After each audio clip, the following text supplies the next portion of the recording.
صدر آزاد جموں کشمیر بیرسٹر سلطان محمود چودھری کی پاکستان مسلم لیگ کے صدر و سابق وزیر اعظم پاکستان چودھری شجاعت حسین سے اسلام آباد میں ملاقات۔ اس موقع پر ملاقات میں وفاقی وزیر چودھری سالک حسین بھی موجود تھے۔ اس موقع پر ملاقات میں صدر آزاد جموں کشمیر بیرسٹر سلطان محمود چودھری اور پاکستان مسلم لیگ کے صدر و سابق وزیر اعظم پاکستان چودھری شجاعت حسین نے مقبوضہ کشمیر کی تازہ ترین صورتحال اور تحریک آزادی کشمیر اور آزاد کشمیر کی سیاسی صورتحال پر تبادلہ خیال کیا۔ چودھری شجاعت حسین نے کہا ہے کہ مسئلہ کشمیر کو عالمی سطح پر اجاگر کرنے کے لیے بھرپور اقدامات اٹھانے ہوں گے، کیونکہ کشمیر کا مسئلہ کشمیری عوام کی امنگوں کے مطابق حل ہونا چاہیے۔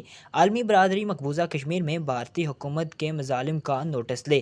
صدر پاکستان مسلم لیگ چودھری شجاعت حسین نے کہا ہے کہ صدر آزاد کشمیر بیرسٹر سلطان محمود چودھری نے آزاد کشمیر کو صحیح معنوں میں آزادی کا بیس کیمپ بنا دیا ہے اور اب بیرون ممالک کشمیریوں اور پاکستانیوں کو بین الاقوامی سطح پر مسئلہ کشمیر کے حل اور مقبوضہ کشمیر میں جاری بھارتی مظالم بند کرانے کے لیے اپنا بھرپور کردار ادا کرنا چاہیے۔ اس موقع پر صدر ریاست آزاد جموں کشمیر بیرسٹر سلطان محمود چودھری نے صدر پاکستان مسلم لیگ چودھری شجاعت حسین کی عیادت کی اور ان کی صحتیابی کے لیے دعا کی۔